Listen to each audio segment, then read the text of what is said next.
भक्ति के संग में भगवान राम की आसक्ति भी ले ली और आसक्ति लेके लौकिक रूप से राम जी को प्रेम करने लगे, भगवत स्वरूप में नहीं करा। जो भगवत स्वरूप में प्रेम करा होता तो ये दुर्घटना होने की नंबर नहीं आती कि राम जी की शपथ लेके कह दी कि कई बार राम शपथ करे आई और सुखद संदेह सीम रघुराई। राम जी तो सब चीज की सीमा है।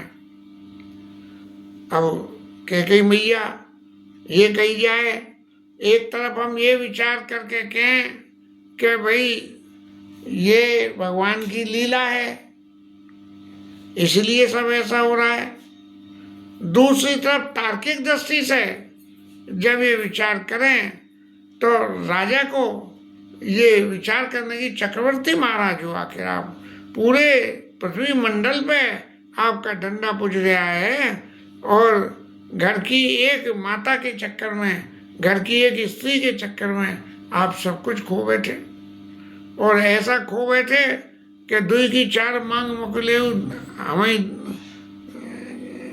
दोष जन देव, दो की जगह चार मांग लो। तो ये परिस्थितियां जो होती हैं ये जीवन में सब कुछ पलट के रख देती हैं। अब कैकेयी मैया तो रही सयानी, यद्यपि कैकेयी मैया की भी मति मंत्रा ने फेरी और मंत्रा की मति शारदा मैया ने फेरी। तो कह तो ये सकते हैं कि राम की न चाहि सोई होई और करे अन्यथा अस नहीं कोई। भगवान चाहते हैं वही होता है और लाख प्रयास करने के बावजूद भी आदमी कुछ नहीं कर सकता है। अब बड़ी विनय के साथ में कैकेयी मैया ने तो कह दी कि सुनो प्राणपति, सुनो प्राणपति भावत जी का और देव एक बार भरते ही टीका। छूटते ही न कहीं मांग लो न कहीं सप्त कर दी और जो फौरन मांग ले तो बस वहीं घपला ही घपला है। और उस घपले में क्या हुआ कि उन्होंने कहा भरत जी को दे दो। अब राजा ने जब सुना, सुन के गंभीरता तो चित्त में आई, चलो कोई बात नहीं, लेकिन जब दूसरा बार मांगा तब उनने जो राजा के मक्खन लगाया। पहला वरदान तो मांगा कड़कपन से और दूसरा वरदान जिसकी उन्हें आशंका थी कि ये वरदान राजा दें या न दें, तो जो है उन्होंने कही मांगो दूसर बर कर जोरी, सुनो प्राणपति विनती मोरी। मेरी विनती को सुनो, जो वरदान है ये वरदान नहीं है, मेरी विनती है कि तापस वेश विशेष उदासी और 14 वर्ष राम वनवासी। बड़े सॉफ्ट टच में ये बात कैकेयी मैया ने तो कह दी। लेकिन इस कैकेयी मैया के इस बात के कहने से नतीजा क्या हुआ? इसका नतीजा ये हुआ कि राजा को तो जो है सुन के सब सारी आसक्ति तो गई भग और राम जी के प्रति जो भक्ति थी वो एक्टिवेट होके आ गई और उसकी वजह से उन्होंने, रानी ने कुछ नहीं कहा। अब राजा को तो इतना शौक हो गया कि वो कुछ बोले ही ना और बिल्कुल ऐसी परिस्थिति हो गई जैसे किसी को मारने के लिए कोई पूरा इंतजाम कर दिया हो, माथे पे अपने हाथ रख लिए और सोचने लगे कि अब इससे कैकेयी से हाँ कहूँ कि ना कहूँ। लेकिन राजा ने इस वक्त अभी तक कोई जवाब नहीं दिया कैकेयी को, न पहले वरदान के बारे में और न दूसरे वरदान के बारे में, दोनों में। और मन में विचार करने लगे कि ये कैकेयी मैया जो है ऐसा नाटक कर क्यों रही है, क्यों कर रही है। और जब मन में विचार किया कि वे चक्रवर्ती राजा थे तब उनकी बुद्धि शुद्ध होकर आई और उन्होंने कही कि ये तो जो है कोई बहुत लंबी चौड़ी लीला है, ये छोटा मोटा खेल नहीं है और इससे मेरी सहज पार डलेगी नहीं। जब ऐसे मन में वो विचार करने लगे तभी जो है कैकेयी मैया ने अब मीठे वचन बोल के, कड़वे वचन बोले कि भरत क्या आपके पुत्र नहीं है जो ऐसे आप जो है सोच में पड़ गए मेरे कहते ही? अरे अगर नहीं देना था तो समझ के बोलना चाहिए था, या तो वरदान दो और नहीं तो मना कर दो। लेकिन एक बात याद रखना, आप सत्य संग तुम रघुकुल माई, पूरे रघुकुल में आप जो है सत्य को धारण करने वाले हो आप। और जे करा सो करा, अब तो वरदान देने की बात कही है, आगे बात नहीं। जब एक कोई काम जो हमारे विपरीत जा रहा हो और सामने वाला हमें उसके बारे में ऐसी शिक्षाएं दे जो प्रैक्टिकली हमारे लिए संभव नहीं हो, तो समझ लो कि ये कुचक्र है, ये चक्र नहीं है, ये कुचक्र है। और कहने लगी कि सत्य सराई कहे ऊपर देना और जाने मांगे ले ही चवे ना।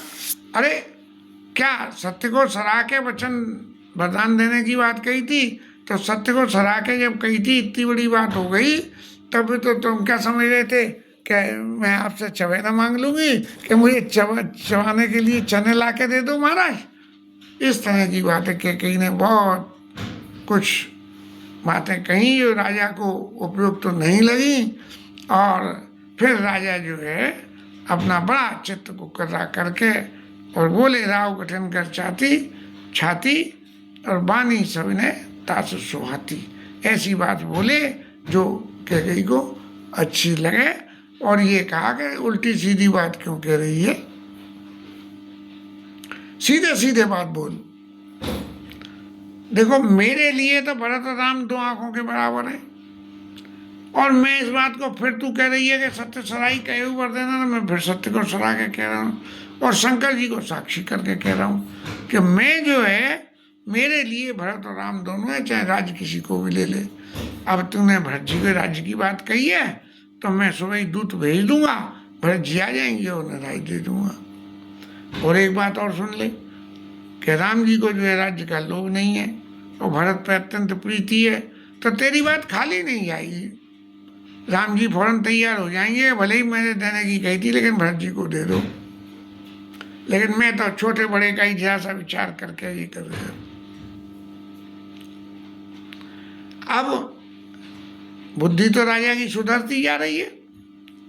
जैसे ही अतिशय प्रेम में जब धोखा होता है तो बुद्धि तुरंत सुधार की तरफ चल देती है, और वो सुधार की तरफ बुद्धि चली तब जो है राजा ने कहा कि भाई देखो सबसे बड़ी बात यह है कि गलती तो मेरी है कि मैंने तेरे से बिना पूछे हुए ये घोषणा कर दी। अगर मैं तेरे से पहले ही पूछ लेता तो तू पहले ही कह देती कि राम को नहीं भरत को राज्याभिषेक दे दो, तो मैं तो भरत को दे देता, मेरे को कोई पर।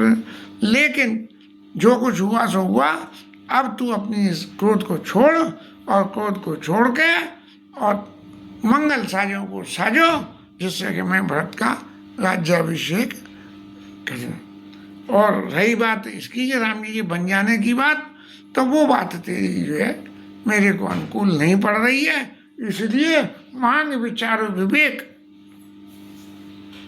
प्रिया हास ऋषि पर हटे से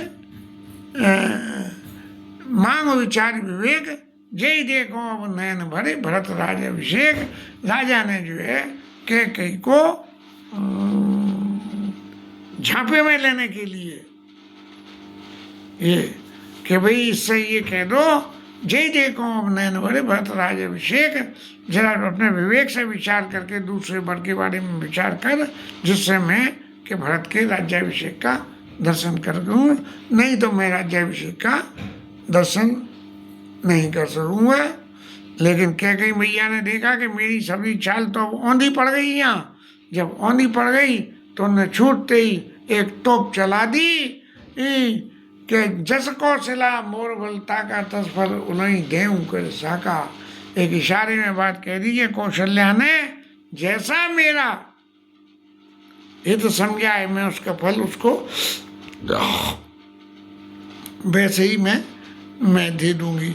मैंने राजा के सामने कह दिया कि सौतिया डा की वजह से ये सबरी लीला हो रही है, और फिर एक अल्टीमेटम दे दिया, ओ तपराच मुनिवेश धरा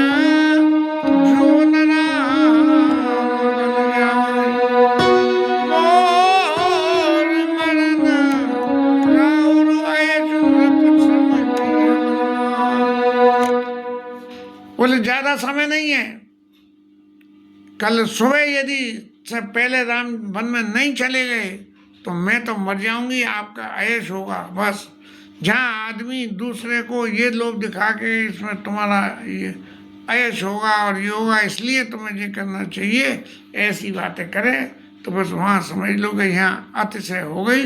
अब वो किसी के आगे अपनी बात को आगे मानेगा नहीं।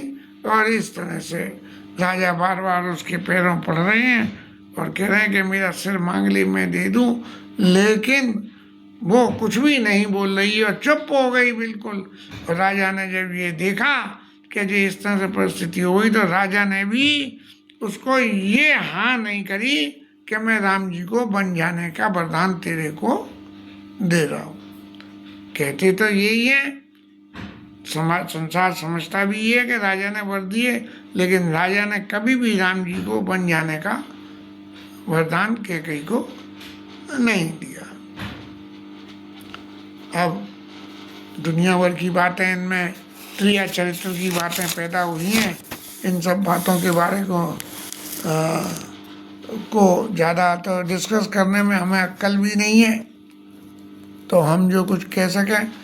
लेकिन कैकेयी ने फिर दूसरा अल्टीमेट दे दिया कि छाड़ो वचन की धीरज धरो, या तो धैर्य धारण करके वचन दो और नहीं तो वचनों को छोड़ दो। जने अब लाजिमी करुणा करो, अरे जनानों की तरह से रोन पिटन मत करो। इन सब बातों के करते करते राजा ने कितनी तरह से इस बात के लिए करा कि भाई आखिर क्या बात क्या है जो तैने कही कि जिसको सिला मोर बलता का, तो ये क्या बात हुई है जिस बात की वजह से ये सबरा नाटक तू कर रही है, इस बात को बता। लेकिन कैकेयी ने कुछ भी नहीं बोला, बिल्कुल चुप। जब किसी की बात हमें नहीं माननी हो, पंचन को फैसला सिर माथे तो पनारो यहीं गिरेगो, तो पनारो यहीं गिरेगो वाली बात नहीं कि पंचन बोले भाई तुम्हारा सब सिर माथे, बोले इससे आगे अब ये काम कब होगा, तो चुप, बोलो ही मती। राजा जो है बेहाल हो गए हैं, नगर में बात फैल गई, सब लोगों को बड़ी घटना को सुनकर बड़ी तकलीफ हुई। और इन सब बातों के समाचार को देख के जब राजा को ये लगा कि अब जीवन नहीं रहेगा, तो उन्होंने जो है राम राम राम राम राम राम वो जो है माया से छुटकारा पाने के लिए भगवान राम की भक्ति उन्होंने शुरू कर दी। राम राम कहने लगे। सुबह हुई है, सुमंत जी महाराज पधारे और राजा का हालत देख के कैकेयी मैया से पूछी तो उनने कह दी कि रात भर नींद नहीं आई है और राम राम राम राम जपते रहे हैं, इसलिए ये पता नहीं कि इन्हें आखिर बीमारी कौन सी हुई है ये, इसलिए राम जी को बुला लाओ, वो इसी बीमारी का इलाज करेंगे। सुमंत जी गए, राम जी को बुला के लाए और राम जी महाराज के स्वभाव की अब जो असली जो रामलीला, राम जी के स्वभाव चरित्र की लीला वो शुरू होती है। जाई दी कर गोवंश मणि, नरपति निपट प्रसाद। सब राजा के राज्य आभूषण सब जो है उतर गए, सब चले गए। राजा तो बिल्कुल जो है ऐसे हो गए जैसे कभी राजा थे ही नहीं, और ऐसे पड़े हुए दिखे जैसे कोई हाथी जब किसी शेरनी के सामने घायल होकर पड़ जाता है कि बोले अब जो तेरी मन में उसको कर ले, ऐसे पड़ा हुआ राजा को देखा। तब राम जी महाराज ने कैकेयी मैया की तरफ देखा तो ऐसा लग रही जैसे क्रोध में भरी हुई कोई तलवार खड़ी हो कि राजा के गला काटने को। तब राम जी महाराज ने बड़े विनीत वचनों से जो है अपनी माँ को कैकेयी को ये पूछा, मोही का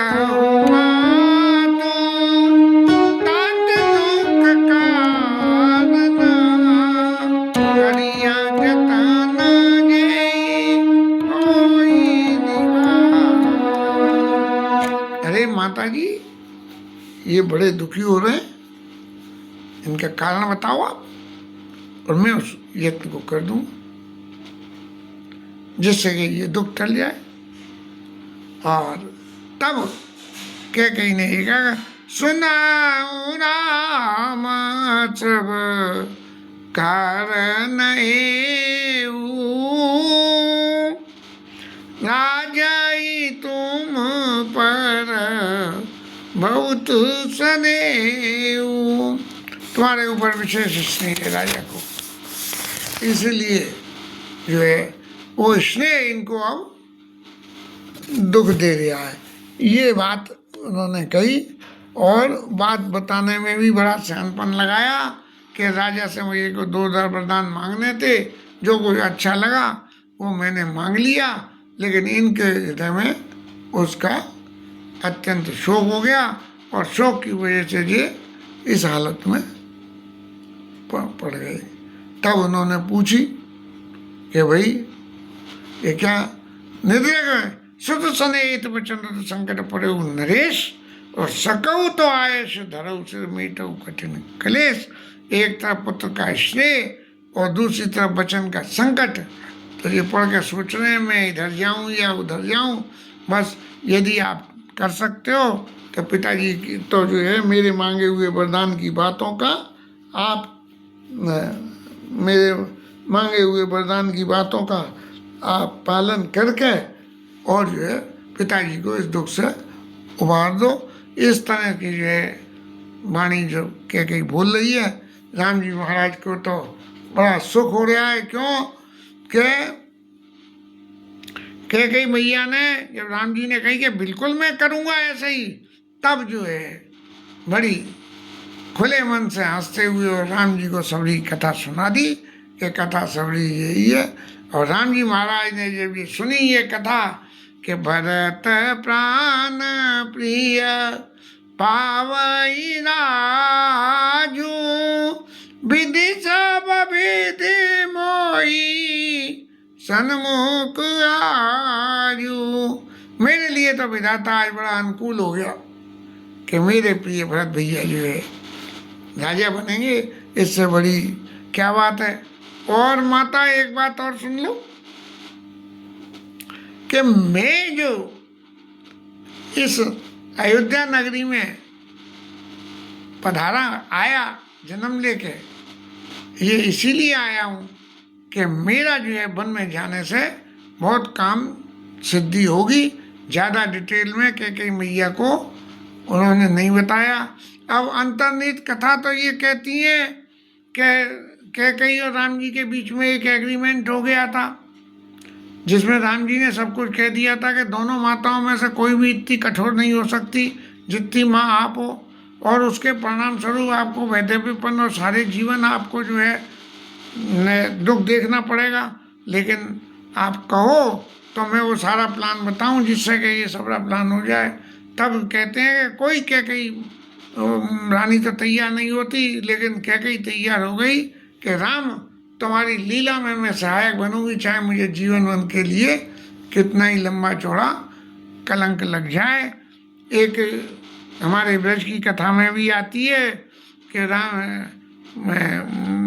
कन्हैया को बुखार हो गया द्वारका में, और बुखार उतरा ही नहीं। उन्होंने लीला रची, इतनी रानियों से सबसे कही किसी के कोई अपनी चरण रज दे दो तो इनका बुखार उतर जाएगा, लेकिन किसी ने नहीं दी। और ब्रज में गए और भेजा, और जहाँ गोपियों से को ये पता लगी और राधा रानी को पता लगी तो फौरन अपनी चरण रज उन्होंने दे दी कि यदि कन्हैया का बुखार हमारी चरण रज से उतरता हो तो आप फौरन लेकर चले जाओ। इस तरह से राम जी महाराज के स्वभाव में भी राम जी महाराज इतने ही प्रसन्न हुए और उन्होंने कहा कि मुनि कहना मिलाना विशेष बना, सबई मात हित मोर तेई माँ पितुआ यश बौरी सम्मति जननी तोर। अरे जब पिताजी की आज्ञा है, हालांकि राजा ने तो आज्ञा दी नहीं है राम जी के सामने, लेकिन राम जी ने स्वीकार कर लिया कि राजा ने आज्ञा दी है और आपकी सहमति है, इसलिए मैं वन में निश्चित रूप से जाऊंगा।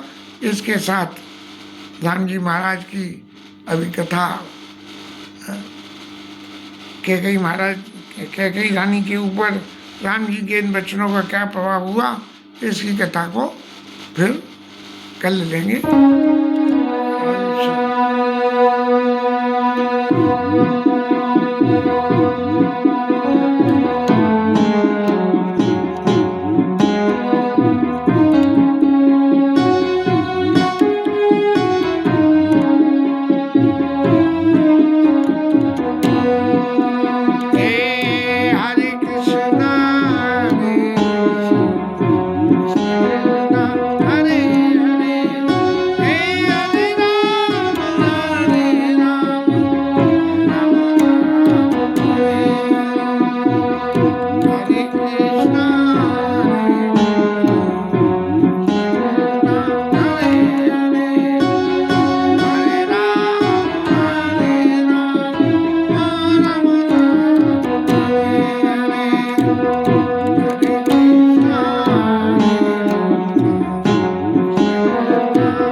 पवन सुत हनुमान, उमापति महादेव की, श्री चरण की, श्री राधा रानी, जय जय श्री।